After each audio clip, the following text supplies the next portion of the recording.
नमस्कार शेतकरी मित्रांनो, स्वागत आहे आपलं अपना खेत अपना कारोबारमध्ये. तर बघू शकता मित्रांनो, माझ्या शेतामध्ये मी आज कापसाची लागवड पूर्णपणे केलेली आहेत. त्यावरती मी माझ्या स्प्रिंकलरच्या साहाय्याने ते कापूस काढायच्या विचारात आहोत.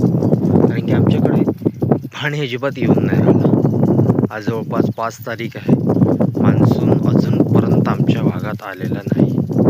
त्यामुळं विहिरीला पाणी असल्यामुळं मी जास्त नाही 2 एकर जागेमध्ये मी कपाशीची लागवड केलेली आहे. बघू शकता मी बेड विधीने केलेली आहे. अशा प्रकारे मी माझ्या शेतामध्ये बेड केलेली आहे. बघू शकता ट्रॅक्टरच्या साहाय्याने पण अशा प्रकारे ह्या साहाय्याने आम्ही बेड केलेले आहेत.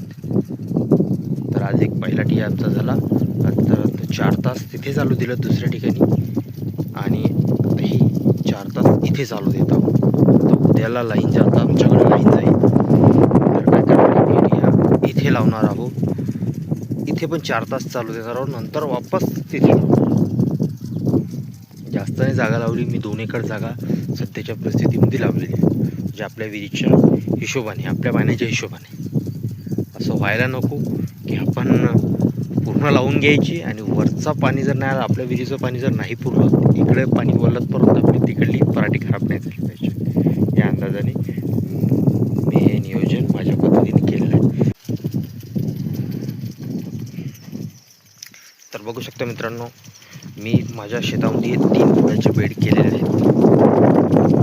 बेडच्या टोकाच्या वरती मी कपाशीची लागवड केलेली आहे. जवळपास आज 4 तारीख आहे. मी 4 तारखेला ही कपाशीची लागवड केली आहे. म्हणजे कालची 4 तारीख होती, आज 5. काल काही जागा काल केली, काही जागा आज केली. 4-5 माझी लागवड झाली आहे. आणि बघू शकता मी स्प्रिंकलरसुद्धा माझ्या शेतामध्ये चालू केलेले आहे. म्हणजे मी परच्या पाण्याची वाट अजिबात बघत नाही आहो. मी माझ्या स्वतःच्या विहिरीच्या पाण्यानं ही कपाशी बाहेर काढणार आहोत. तुम्हाला 4 दिवसामध्ये याचा पण व्हिडिओ दाखवणार आहोत की माझ्या शेतात कपाशी कोण्या पद्धती आणि कशी निघालेली आहे. एकदम सोपी पद्धत आहे, काहीही नाही. फक्त बेड फाडून त्या बेडवरती टोकन करणे, बस तेवढंच काम आहे. नंतर बाकी हे स्प्रिंकलर तर आपल्याला माहीतच आहे स्प्रिंकलर कसे फिट करायचे ते. एकदम सोपी पद्धत. स्प्रिंकलरने पाणी देत राहायचं. फक्त एवढंच आहे की जिथे आज पाणी दिलं तिथे एका दिवसाआड तरी पाणी पोचलंच पाहिजे. कारण की आज रातभरातून ही जी सरकी आहे हे पूर्ण फुगून जाणार.